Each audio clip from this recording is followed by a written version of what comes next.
दोस्तों नमस्कार। आप सभी का स्वागत है आपके अपने YouTube channel study with DS sir ji में। 11 मई हाइलाइट्स खबरों के अंतर्गत डिस्कस करेंगे 69,000 शिक्षक भर्ती उत्तर कुंजी मामले में कट ऑफ को लेकर के बड़ी अपडेट। वहीं 6800 की तरफ से एक याचिका डीबी में दाखिल और एक याचिका आज होगी दाखिल। 69,000 शिक्षक भर्ती में कल की कोर्ट सुनवाई की महत्वपूर्ण अपडेट। वहीं टीजीटी पीजीटी भर्ती परीक्षा एवं एल टी शिक्षक भर्ती विज्ञापन को लेकर के बड़ी अपडेट निकलकर सामने आ रही है। विज्ञापन एवं नियमावली पर पीएससी की तरफ से बड़ा प्लान तैयार कर लिया गया है। वहीं सीबीएसई बोर्ड के क्लास 10 और 12 के रिजल्ट को लेकर के बड़ी अपडेट निकलकर सामने आ रही है। सीबीएसई ने लगा दिया है सभी अफवाहों पर विराम। जानते हैं कब आएगा सीबीएसई बोर्ड का कक्षा 10 और 12 का रिजल्ट। तो सभी खबरों को विस्तार पूर्वक जानने के लिए वीडियो में अंत तक बने रहें और प्लीज़ वीडियो को लाइक करें, दोस्तों में शेयर करें। जितने भाई बहन चैनल पर पहली बार विजिट करें उनसे निवेदन है कि प्लीज़ चैनल को सब्सक्राइब करके बेल आइकन दबा लें आगे की लेटेस्ट अपडेट पाने के लिए। तो आइए साथियों शुरू करते हैं आज का वीडियो और देख लेते हैं आज की महत्वपूर्ण खबरें।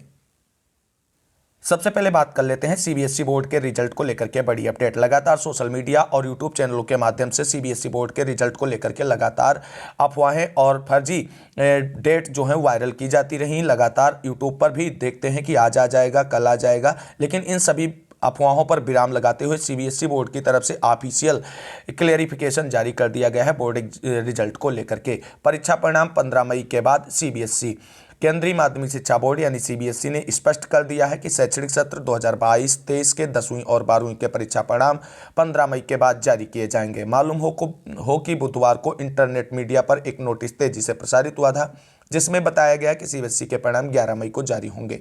बोर्ड ने इसे फर्जी बताते हुए कहा कि ऐसे सभी फर्जी नोटिसों से सावधान रहें और जैसे ही सीबीएसई की तरफ से रिजल्ट जारी करने को लेकर के ऑफिशियल अपडेट आएगी आप सभी को इसी चैनल के माध्यम से ऑथेंटिक रूप से डिस्कस करने का प्रयास करेंगे और प्रयास करेंगे ही नहीं, जानकारी भी दी जाएगी। तो कुल मिलाकर के सीबीएसई बोर्ड के सभी अभ्यर्थियों को अभी कक्षा 10 और 12 के रिजल्ट के लिए 15 मई तक इंतजार करना पड़ेगा। ये सीबीएसई की तरफ से ऑफिशियल अपडेट है।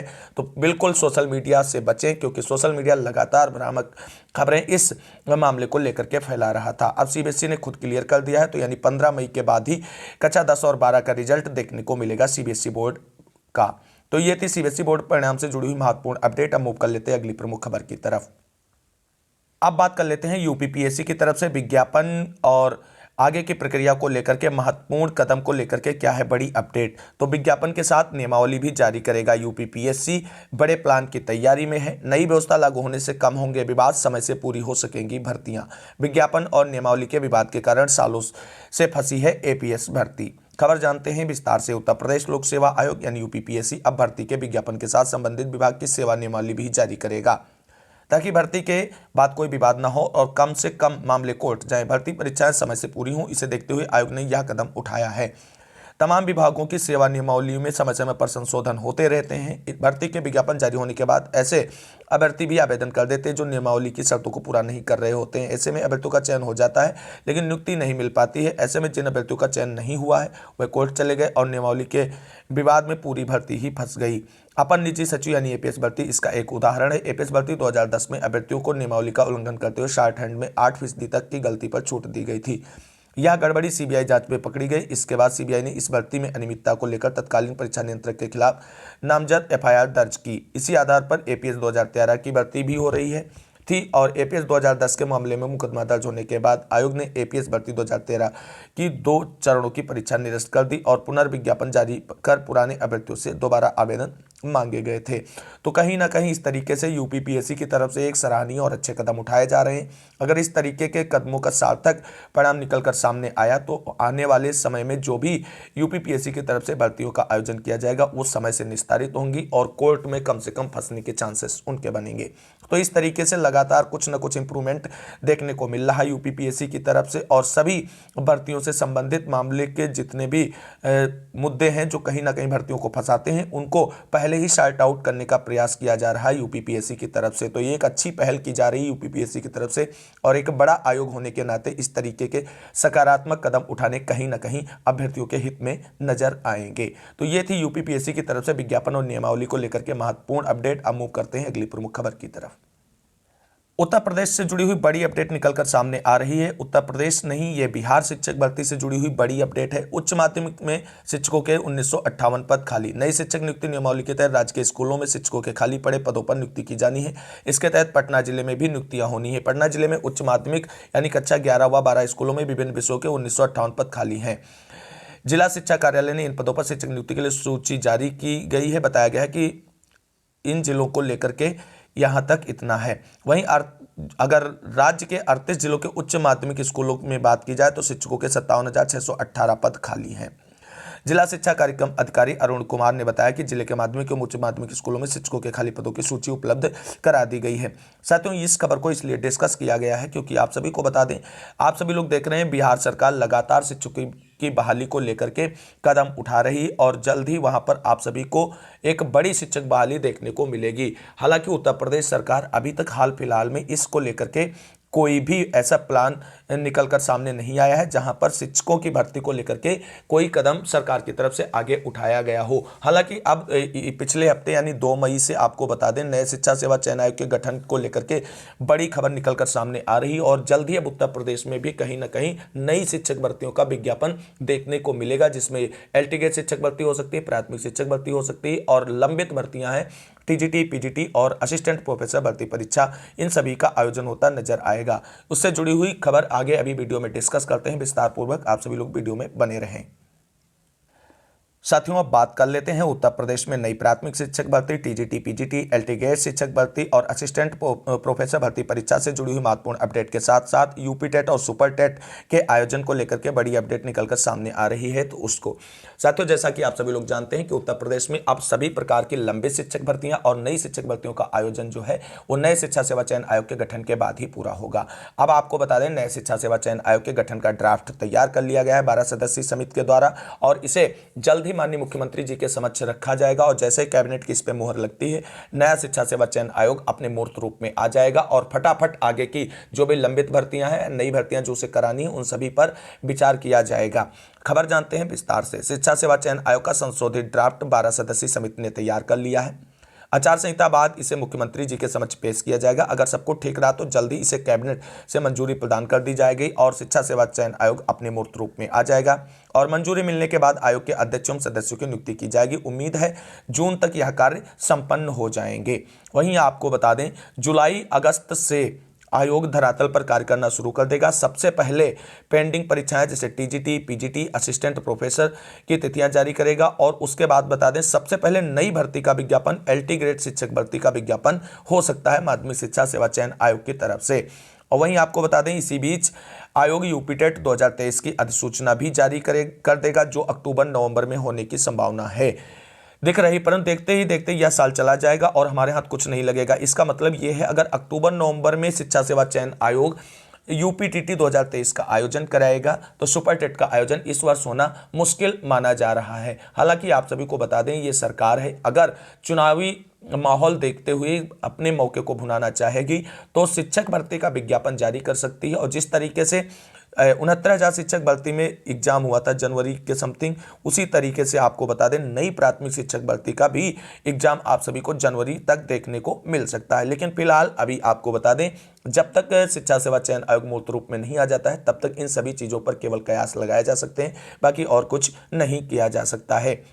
लेकिन आप सभी को बता दें, इसी बीच नई प्राथमिक शिक्षक भर्ती के विज्ञापन की मांग करने वाले अभ्यर्थियों की तरफ से लगातार लखनऊ के इको गार्डन में संघर्ष जारी है और अब आपको बता दें कि अभ्यर्थियों ने कमर कस ली है। जिस तरीके से शिक्षा सेवा चयन आयोग के मूर्त रूप को लेकर के फाइनल अपडेट निकलकर सामने आ रही तो अभ्यर्थी और सक्रिय हो गए हैं और जैसे ही आयोग का गठन हो जाता है, हम सबकी संयुक्त रूप से एक ही मांग होनी चाहिए कि आयोग की तरफ से कैलेंडर जारी किया जाए जिसमें प्राथमिक शिक्षक भी भर्ती शामिल हो और सभी चीजें टाइम बाउंडेशन के अंतर्गत निर्धारित करते हुए एक कैलेंडर जारी किया जाए। और इसको लेकर के आप सभी को बता दें, अभ्यर्थियों की तरफ से 18 मई को लखनऊ में एक बड़ी कहीं ना कहीं मीटिंग का आयोजन किया गया है जिसमें आगे के संघर्ष को लेकर के रणनीति तैयार की जाएगी। सबसे पहली प्राथमिकता में यह है कि जैसे नया शिक्षा सेवा चयन आयोग आता है उसका अपना एक विस्तृत कैलेंडर उसे जारी करना होगा जिससे कहीं ना कहीं हम सभी को भविष्य की सारी योजनाएं शिक्षा सेवा चयन आयोग की पता चल सके। अब देखना यह है कि 18 मई को हाल फिलहाल में कितने अभ्यर्थी एकत्रित होकर के संघर्ष करते हैं और दबाव बनाते हैं सरकार पर नई शिक्षक भर्ती के विज्ञापन और शिक्षा सेवा चयन आयोग के कैलेंडर को लेकर के। जो भी अपडेट इससे जुड़ी हुई होगी आप सभी को चैनल के माध्यम से इसके बारे में महत्वपूर्ण अपडेट समय समय पर दी जाती रहेगी। मूव कर लेते हैं अगली प्रमुख खबर की तरफ जो 69,000 शिक्षक भर्ती से जुड़ी हुई है। साथियों आप सभी को बता दें कि 69,000 शिक्षक भर्ती मामले में कल 10 मई को डीबी में एक याचिका पर सुनवाई लगी हुई थी और उस याचिका को बिना सुने ही आपको बता दें आगे की याचिका के साथ टैग कर दिया गया है। खबर थोड़ा समझ लेते हैं। 69,000 शिक्षक भर्ती मामले में एक डीबी में याचिका पड़ी हुई थी जिस पर सुनवाई आपको बता दें 10 मई को लगी हुई थी और डीबी में सुनवाई को लेकर के बड़ी अपडेट यही कि 10 मई को जो होने वाली कोर्ट सुनवाई थी उसे संबंधित याचिका को 174/2023 अशोक कुमार एंड अदर्स वाली याचिका के साथ कनेक्ट कर दिया गया है और अब इस याचिका को उसी के साथ टैग कर दिया गया और उसी का जो डिसीजन होगा उसी के साथ इसका भी निस्तारण किया जाएगा। तो यानी कुल मिलाकर के 10 तारीख को होने वाली डीबी सुनवाई में केवल इतना काम हुआ है कि जो याचिका थी 10 तारीख की सुनवाई के लिए उसे 15 तारीख को होने वाली याचिका के सुनवाई की जो लगी है याचिका उसके साथ टैग कर दिया गया है। बाकी आगे की कोई अपडेट इस पे नहीं हुई है। वहीं 69,000 शिक्षक भर्ती उत्तर कुंजी मामले में बड़ी अपडेट क्या है और 6800 की याचिका को लेकर के महत्वपूर्ण अपडेट भी डिस्कस करते हैं। तो साथियों आप सभी को बता दें 69,000 शिक्षक भर्ती में आंसर के प्रकरण को लेकर के अभी तक अभ्यर्थियों की नियुक्ति प्रक्रिया को लेकर के विभाग की तरफ से कोई भी कदम आगे नहीं बढ़ाया गया है।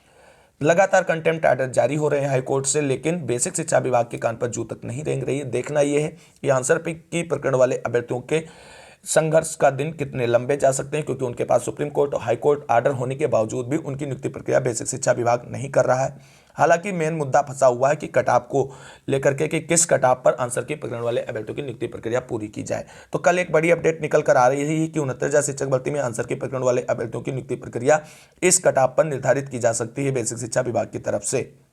देखते हैं क्या है बड़ी अपडेट।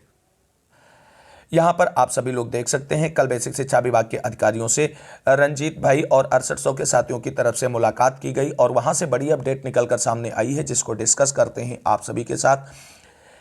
अभी हम 15 या उसके बाद लगने वाली कोर्ट डेट पर तैयारी कर रहे हैं। ये अधिकारी की तरफ से जानकारी निकल कर आई। हमारा पूरा प्रयास कर रहे हैं कि चीज़ें पूरे 6800 को लेकर साथ बढ़ने का निर्देश मंत्री जी के वहां से मिला है। यदि स्टे लगता है तो हम उत्तर कुंजी को 3rd की कटाव पर करने के लिए बाध्य हो जाएंगे और करना सुप्रीम कोर्ट का आर्डर और उस पर से लगने वाले कंटेम्प्ट हैं बेसिक शिक्षा परिषद। यानी कुल मिलाकर के बेसिक शिक्षा परिषद की तरफ से ये अपडेट निकलकर सामने आ रहा है कि अगर 6800 मामले को लेकर के डीबी से स्टे लग जाता है तो उत्तर कुंजी वाले मामले को लेकर के हम 3rd मेरिट लिस्ट की जो कटाप है उसी पर उनकी नियुक्ति प्रक्रिया पूरी करने जा रहे हैं। तो आपको बता दें ये बड़ी अपडेट है कि 69,000 शिक्षक भर्ती में आंसर की प्रकरण वाले अभ्यर्थियों की नियुक्ति प्रक्रिया 15 तारीख को होने वाली डीबी सुनवाई के बाद अगर 6800 मामले में स्टे आ जाता है तो उत्तर कुंजी वाले मामलों में जो भी अभ्यर्थी हैं उनकी नियुक्ति प्रक्रिया 3rd मेरिट लिस्ट वाली कटाव पर निर्धारित कर दी जाएगी। बेसिक शिक्षा विभाग से ये बड़ी अपडेट निकलकर सामने आ रही है।